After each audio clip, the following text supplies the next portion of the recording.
जरा सोचिए, आपको अपना न्याय पाने के लिए 4 साल तक इंतजार करना पड़े तो कैसा लगेगा?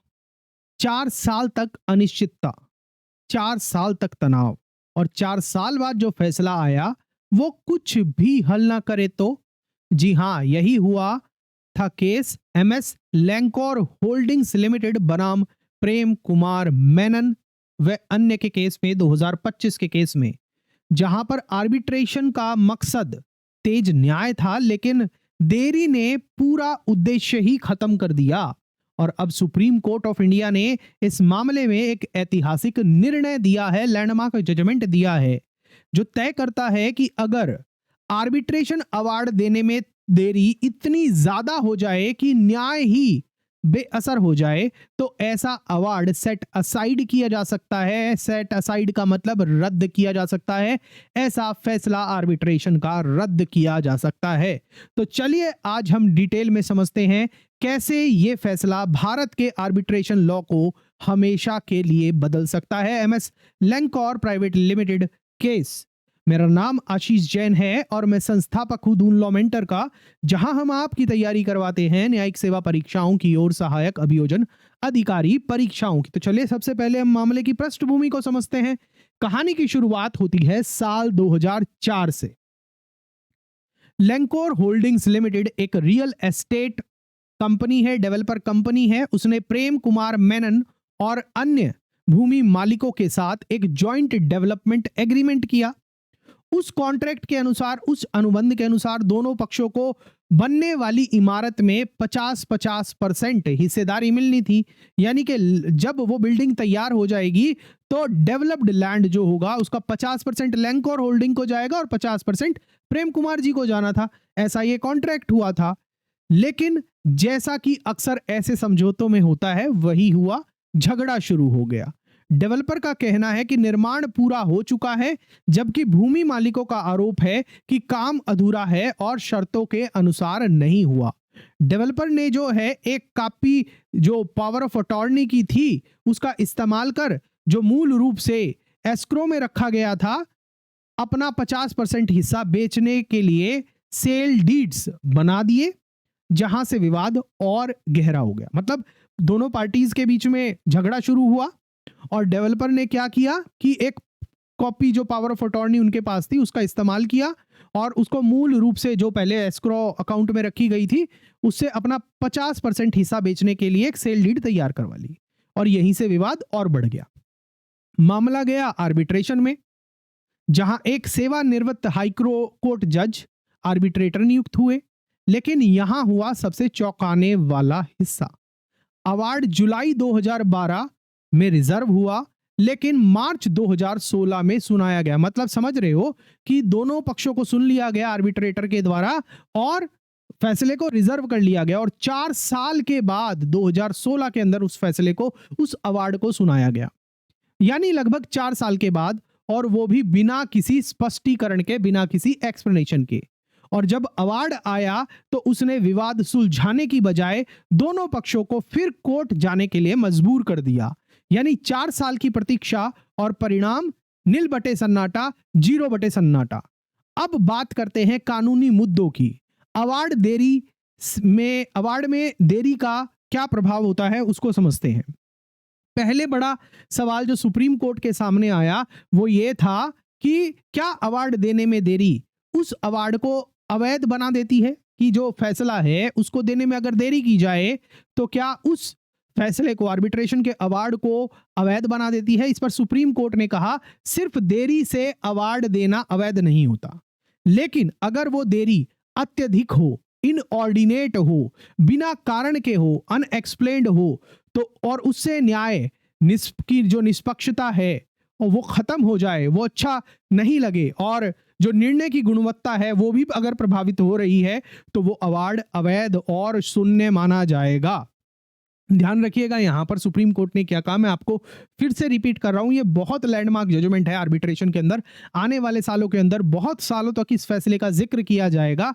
इस केस के अंदर सुप्रीम कोर्ट ने साफ कहा कि सिर्फ देरी से अवार्ड देना, आर्बिट्रेशन अवार्ड देना, उस अवार्ड को अवैध नहीं बना रहा है। मगर अगर वो देरी अत्यधिक हो जाए, इनऑर्डिनेट हो जाए, बिना कारण के हो, अनएक्सप्लेन्ड हो और उससे न्याय, निष्पक्षता या फिर जो निर्णय की गुणवत्ता है वो प्रभावित हो, तो वो अवार्ड अवैध और शून्य हो जाता है। इस पर जस्टिस संजय कुमार ने कहा कि आर्बिट्रेशन का उद्देश्य है तेज और प्रभावी न्याय, यानी कि स्पीडी जस्टिस।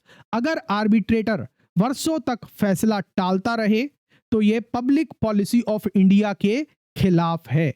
इस पर कोर्ट ने भी कहा कि सिर्फ देरी से अवार्ड देना पर्याप्त नहीं है, पर्याप्त कारण नहीं है, लेकिन हर मामले में यह देखना होगा कि क्या उस देरी से निर्णय पर प्रतिकूल प्रभाव पड़ रहा है। अगर उस निर्णय से देरी से कि लिए गए निर्णय की वजह से न्याय पर प्रतिकूल प्रभाव पड़ रहा है तो ऐसा फैसला रद्द किया जा सकता है। अगर ऐसा है तो अवार्ड पब्लिक पॉलिसी के विरुद्ध माना जाएगा और section 34 sub section 2 clause B sub clause 2 या फिर सेक्शन 34 सब सेक्शन 2A के अंतर्गत उस फैसले को रद्द किया जा सकता है।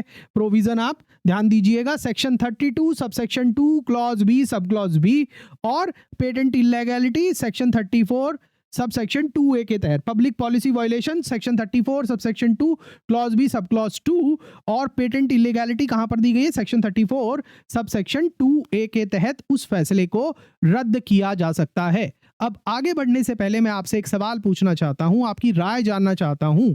क्या आपको लगता है कि आर्बिट्रेटर को एक समय सीमा में अवार्ड देना चाहिए, जैसे 6 महीने में या ज्यादा से ज्यादा 1 साल के अंदर?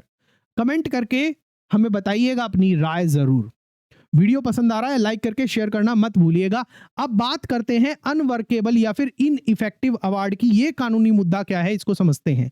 इस केस के अंदर जो दूसरा सवाल था वो यही था कि अगर आर्बिट्रेटर ऐसा अवार्ड दे जो विवाद सुलझाने की बजाय झगड़ा और बढ़ा दे तो क्या वह अवार्ड वैध रहेगा?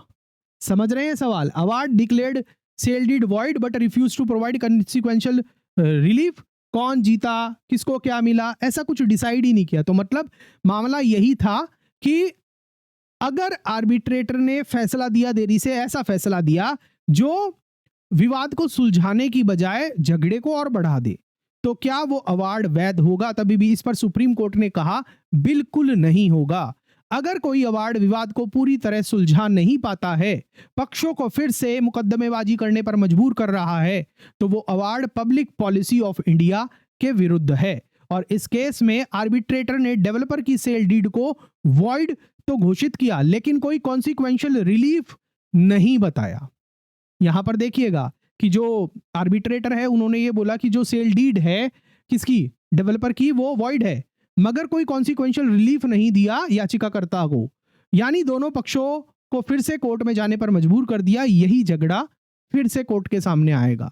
सुप्रीम कोर्ट ने इस पर कहा कि आर्बिट्रेटर ने 4 साल लगाए और आखिर में कहा कि उनके पास कोई न्यायोचित राहत नहीं है देने के लिए। तो ये नॉन एप्लीकेशन ऑफ माइंड का भी एक केस बनता है। इसलिए कोर्ट ने कहा कि ऐसा रडरलेस और इनइफेक्टिव अवार्ड कभी भी वैध नहीं हो सकता। आर्बिट्रेशन के उद्देश्य को ही नष्ट कर देता है ऐसा अवार्ड, और इसे सेक्शन 34 के तहत रद्द किया जा सकता है। अब बात करते हैं न्यायालय के सामने जो पब्लिक पॉलिसी का एनालिसिस हुआ उसको समझते हैं क्या है। अब जानते हैं इस निर्णय को इतना खास क्यों बनाया गया और ये फैसला इतना इंपॉर्टेंट क्यों है। सुप्रीम कोर्ट ने इस फैसले के अंदर सब कुछ पब्लिक पॉलिसी से कनेक्ट कर दिया है, पब्लिक पॉलिसी से जोड़ दिया है। कोर्ट ने कहा कि आर्बिट्रेशन का उद्देश्य है तेज, निष्पक्ष और अंतिम समाधान, यानी कि फास्ट, इंडिपेंडेंट और final resolution of the dispute. जब देरी और जो निष्क्रियता है इस उद्देश्य को खत्म कर देती है तो यह पब्लिक पॉलिसी ऑफ इंडिया के विरुद्ध है। अगर अवार्ड ऐसा है जो फिर से मुकदमे की स्थिति पैदा कर रहा है तो ऐसे अवार्ड का कोई फायदा नहीं है, ऐसे अवार्ड का कोई अर्थ नहीं है, औचित्य नहीं है।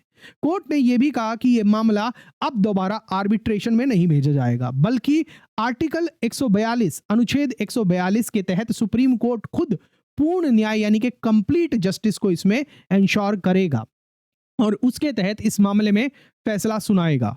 अब आगे बढ़ने से पहले आप मुझे अपनी राय बताइएगा, क्या आपको लगता है कि सुप्रीम कोर्ट को ऐसे मामलों में खुद अंतिम फैसला दे देना चाहिए या उन्हें दोबारा आर्बिट्रेशन के लिए भेजना चाहिए?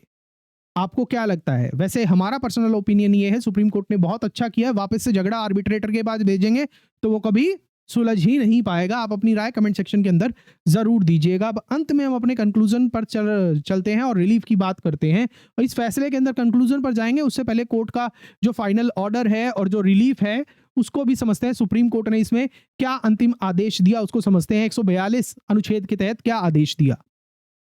कोर्ट ने कहा कि हालांकि कंपनी जो लैंकोर होल्डिंग्स है उसकी सेल डीड पहले ही अवैध घोषित की जा सकती है। अब देखिए ये केस बहुत इंपॉर्टेंट इसलिए भी है, आर्बिट्रेशन के मैटर में सुप्रीम कोर्ट ने अनुच्छेद 142 का उपयोग किया, आर्टिकल 142 का उपयोग किया है, कंप्लीट जस्टिस के सिद्धांत का उपयोग किया है। तो इसलिए आने वाले जितने भी जुडिशरी एपीओ जेएलओ एग्जामिनेशन है वहां के लिए काफी इंपॉर्टेंट हो जाता है, और उसके साथ साथ ये केस आपके यूपीएससी के एग्जाम के लिए भी इंपॉर्टेंट होता है, जीएस पेपर के लिए भी इंपॉर्टेंट होता है। आर्बिट्रेशन के मैटर में आर्टिकल 142 अप्लाई किया जा रहा है।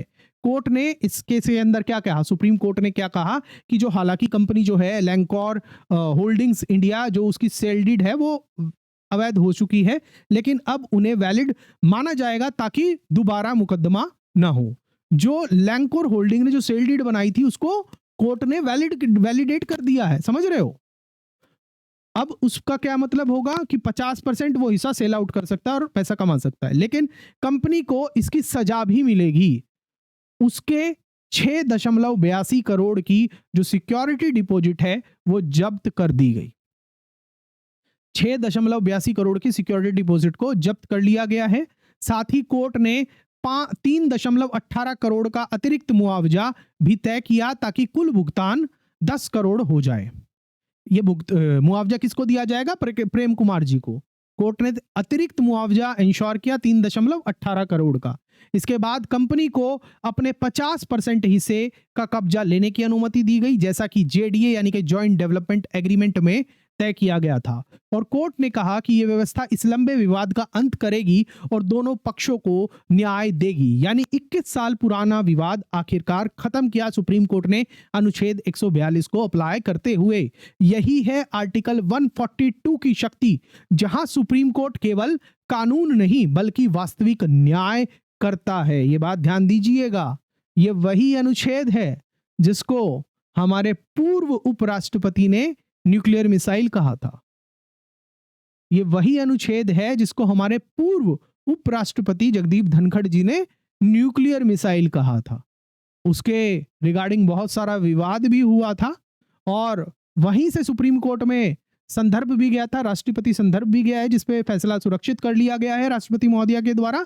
जल्द फैसला वो आने वाला है 23 नवंबर से पहले, बहुत बड़ा फैसला आने वाला है कॉन्स्टिट्यूशनल मैटर पर। उस पर सभी की निगाहें टिकी हुई है। हमने उस पूरे मामले को अपने इस चैनल पर बहुत सारी वीडियो के अंदर डिस्कस किया है, उसके अलग अलग हियरिंग के एस्पेक्ट को डिस्कस किया है, आप उसको भी देख सकते हैं। अब मामले की बात करते हैं इसी मुद्दे की, लैंकोर होल्डिंग वाले मुद्दे की, और इसके निष्कर्ष को समझते हैं। तो निष्कर्ष ये है कि ये इस फैसले से जो मुख्य बातें हमें मिली हैं वो ये है कि पहला, सिर्फ देरी से अवार्ड अगर कोई आता है तो वो सिर्फ देरी की वजह से अवैध नहीं होता, इलीगल नहीं होता, इनवैलिड नहीं होता, वॉइड नहीं होता। लेकिन अगर देरी अत्यधिक हो जाए और बिना कारण के हो और न्याय को प्रभावित करे तो ये अवार्ड वॉइड हो जाता है। अगर अवार्ड जो है, आर्बिट्रेशन का अवार्ड जो है वो अप्रभावी हो, अनवर्केबल हो और विवाद सुलझाने की बजाय मुकदमे को बढ़ाए तो ये पब्लिक पॉलिसी के भी खिलाफ है। Section 34 subsection 2 clause B sub clause 2 और सेक्शन 34 सबसेक्शन 2A के तहत ऐसे अवार्ड को सेट असाइड किया जा सकता है, यानी कि रद्द किया जा सकता है। और संविधान के अनुच्छेद 142 के तहत सुप्रीम कोर्ट ने पूर्ण न्याय ऐसे मामलों के अंदर सुनिश्चित कर सकता है। ये फैसला हमें याद दिलाता है कि आर्बिट्रेशन बिना गति और उद्देश्य के न्याय का केवल एक अधूरा वादा है। आर्बिट्रेशन तभी एक पूर्ण न्याय का वादा है जब वो गति के साथ भी हो और उद्देश्य को पूरा करने वाला भी हो। इसी के साथ जो ये हमारा आज का सेशन है ये पूरा होता है। अब मैं आपसे एक बात जानना चाहता हूं, क्या आपको लगता है कि आर्बिट्रेशन में डिले अपने आप में अवार्ड रद्द करने का आधार होना चाहिए या फिर हर केस को अलग अलग देखा जाना चाहिए? नीचे अपनी राय कमेंट सेक्शन के अंदर जरूर दीजिएगा। अगर आपको ये वीडियो जानकारीपूर्ण लगा हो तो लाइक करें, शेयर करें, चैनल को सब्सक्राइब करें, बेल नोटिफिकेशन ऑन करें ताकि आपको ऐसे लीगल एनालिसिस और भी मिलते रहें। न्यायिक सेवा परीक्षाओं की तैयारी करना चाहते हैं, सहायक अभियोजन अधिकारी परीक्षाओं की तैयारी करना चाहते हैं तो आप हमारी ऐप दून लॉ मेंटर के माध्यम से हमारे कोर्सेज में एनरोल कर सकते हैं, हिंदी और इंग्लिश मीडियम के कोर्सेज में। कोई सवाल है, कोई प्रतिक्रिया है, कमेंट सेक्शन में बेझिझक दे दीजिएगा। और किसी और केस का एनालिसिस चाहते हैं तो उसका भी नाम और साइटेशन आप लिख दीजिएगा, उसका भी हम आपको बहुत बढ़िया एनालिसिस लेके आएंगे। मिलते हैं हम आपसे अगले वीडियो के अंदर। जय हिंद।